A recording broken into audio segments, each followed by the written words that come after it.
Greetings. My name is John Gabriel, and this is part 14 of the series, What Your Ignorant Teachers Could Not Tell You About Mathematics or in Mathematics. And in this video, I'm going to be discussing the topic of what is an irrational number? Does it exist? What does it mean? So let's begin. Now, very important to remember or to note is that nowhere in the elements is there any expression which you are often told appears to be appears to be a rational number. No such expression appears anywhere appears anywhere in any of the 13 books of the elements.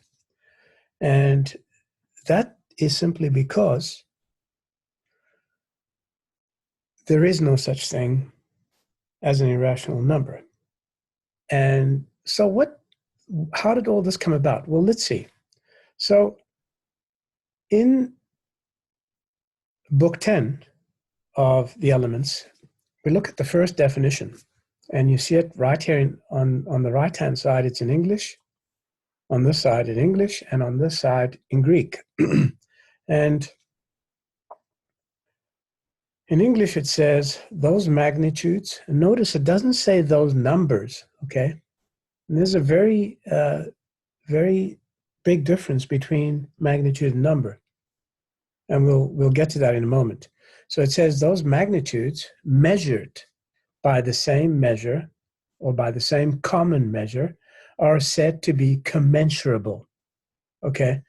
So, and those which are not of the same measure admit to a common measure and are said to be, admit to no common measure and are said to be incommensurable. So what it's saying there is that if you can measure a magnitude with another, then it's commensurable. And if you can't measure a magnitude with any other, then it's incommensurable with any other magnitude, okay? Now, in the Greek it says, σύμμετρα, μέγεθη λέγεται τα το αυτό μέτρο, μετρούμενα ασύμμετρα δε, on μηδέν ενδέχεται κοινών, I'm sorry, it's stressed on the last syllable, κοινών μέτρων γένεσθε. Okay, and I'll explain to you what that means in a second. But this translation by Heath is not really that good. And it has been misinterpreted by the morons in mainstream academia over the last 3,000 years, the last 2,300 years. So, but I'll get back to here in a second. But first of all, I'd like to talk about that definition. So everything that appears in books 1 to 7 in Euclid's Elements is an attempt at the perfect derivation of rational number, because there are no other numbers. Euclid produced some vague and circular definitions. However, I have corrected these. In book 10, Euclid tells us that there is no such thing as an irrational number, only an incommensurable magnitude. Excuse me. Those magnitudes are said to be commensurable which are measured by the same measure, and those incommensurable which cannot have any common measure. This paragraph here. To be a commensurable magnitude, the magnitude concerned must be measurable by a magnitude other than itself. For example, we know that pi measures itself, but that doesn't tell us anything about the measure of pi, except that if you have two measurements that are both the same pi, that's all you can tell about them, that they're the same, nothing else. If not, then we call that magnitude an incommensurable magnitude, not an incommensurable magnitude. That is, there is no number which describes it, okay? There's no number which describes it. And so that Greek translation there is how it was translated, is from what it was translated by Heath. And now let's look at my translation down here, which is a lot clearer. And I'm a native Greek speaker, so let me explain it to you. It says, we call, actually, leiete doesn't mean we call, it means it is called. We call magnitudes, or meiethi, commensurable, symmetra, which means with the same measure, okay? Commensurable really means with the same measure. They can be measured with the same measure. We call them commensurable if they can be measured, metrumena, by the same common magnitude, tato αυτό μέτρο, with the same common magnitude, okay? And we call those incommensurable, asymmetra, when there is no common magnitude that measures or generates both. The word yenis there means is generated, okay, or produced. And so if no measurement of one of those magnitudes, I'm sorry, let me repeat that. If neither of those magnitudes can be generated by the same magnitude, then they are incommensurable, okay? But that magnitude that is the same must not be the same as either of them. And unless, of course, there is the one exception that I mentioned earlier. If they're equal, that doesn't say anything about their measure, okay? Unless there are other magnitudes that can also be measured, which are not the same as those magnitudes. So it seems a little complicated, but it's actually pretty simple if you think about it. Now, so I'm going to dismiss that now. And where does that lead us? That leads us to the second definition, which I'm going to come back to in a second. The second definition here says, straight lines are commensurable in square when the squares on them are measured by the same area, which is not the same as them, but are incommensurable when no area admits to a common measure of the squares on them. So basically what that is saying is this. It's saying that if we have a right angle triangle like we have here, we know that the legs are equal. It's an isosceles right angle triangle. The legs are equal. And we know that this hypotenuse cannot be measured in length by either of these legs, right? However, the area on the hypotenuse can be measured by the area of the square on the leg. The area of the square on the hypotenuse can be measured by the square on the area of the leg. And that's really what the theorem of Pythagoras proves, isn't it? So we say that the hypotenuse and the leg are commensurable in area, but incommensurable in line length. Okay? And that is what the second definition in Book 10 says. And the Greek is on this side here, and I'm not going to bother reading it to you because unless you're Greek, it won't mean anything to you. So this is what Euclid was attempting to explain.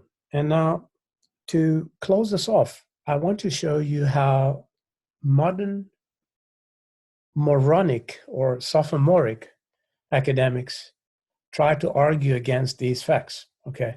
They try to say that an irrational number, which hasn't been reified in any way whatsoever, is a number that is not rational. But that doesn't say anything about what it is, only what it is not, okay? It's like saying this line here is not measured in terms of these two lines here. So what is it measured in terms? The answer plainly is there is nothing that measures the magnitude, which is this length of the hypotenuse. Nothing, if it's a right angle, isosceles right angle triangle. Okay? So let's get rid of that. And let's go to a forum that I sometimes like entertaining myself with. So there's this argumentative fool called Alan Mackenzie who writes a comment, and he says to me, so Euclid's term for a rational number was a commensurable magnitude. Don't ask me how he got that idea, because nothing in this paragraph says anything about numbers. And if you look at Book 5 and Definition 1, where it defines magnitude, it will define a magnitude vaguely and in a circular fashion. It will say a magnitude is a part of another magnitude, all right? So, for example, in Book 5 and Definition 1, it would say, Meros esti megathos to elason to mesonas otan katametri to meson. That means, literal word for word translation, it means part is magnitude, magnitude's the minor of major when measure is the major. So you can see that Greek, and especially ancient Greek, is a very difficult language. But what that really means is that a magnitude is part of another magnitude, the lesser of the greater when it measures the greater. That's not a good definition. Even Euclid didn't do that right. So I would define a magnitude as the idea or the concept of size or dimension or extent. Okay, so a magnitude is really just the same as size. Now, a size is not a number. It just is an indication of, dimension or magnitude or extent. For example, how big, how small, how fat, how thin, how strong, how weak. How dense, etc. Okay, and which reminds me of mainstream academics are extremely dense. Now, a number is required to describe the measure of a size. Okay, a number is required to describe the measure of a size, and this is what Euclid does in Book 7, beginning with the unit. Right? So this is what I was trying to explain to this fool here. So I said, no, this is incorrect. Euclid made a very clear distinction between magnitude and number, and it is no coincidence that magnitude is introduced in Book 5 and number only in Book 7. And also, all the theory of fractions and arithmetic was established using the geometry of similar triangles in Book 5 and Proposition 12. And notice that you'll see nothing about similar triangles in that proposition, but the theorem that you see there is derived from the theory of similar triangles, because that was the first place where arithmetic was actually established, not using numbers, but arithmetic with magnitudes or sizes, right? Numbers came much later in order to be able to discuss those sizes without having to look at the diagram or in terms of the geometry.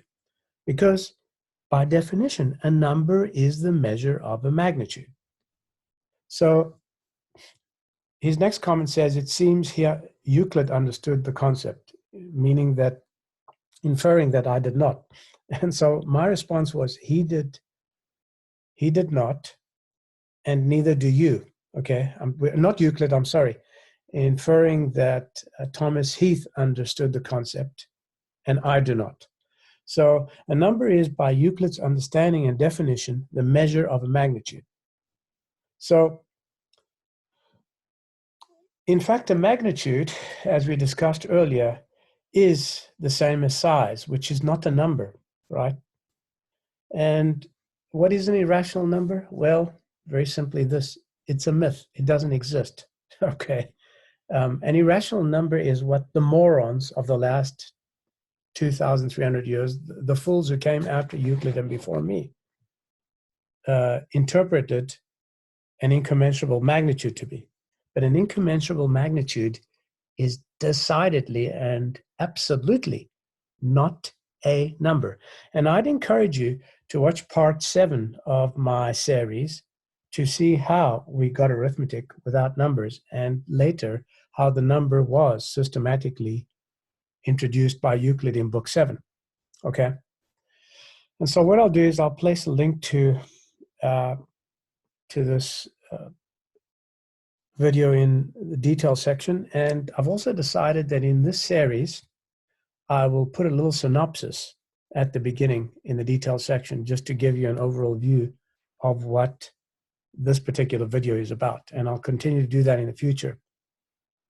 And since this series is not going to end, because I have so much to discuss and so far to go, I am going to sometimes stop and produce other videos in the middle, not being a part of the series. But I want to keep this series intact because I started with nothing from the very beginning, with absolutely zero concepts, and I worked all the way up till this point, and I'm going to continue.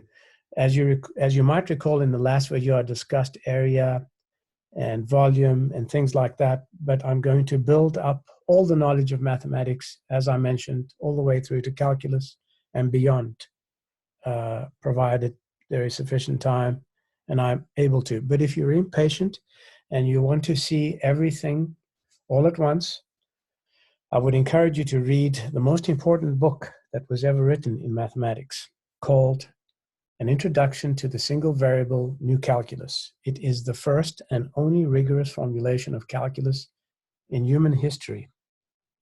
I am the great John Gabriel, the discoverer of that first and only rigorous formulation.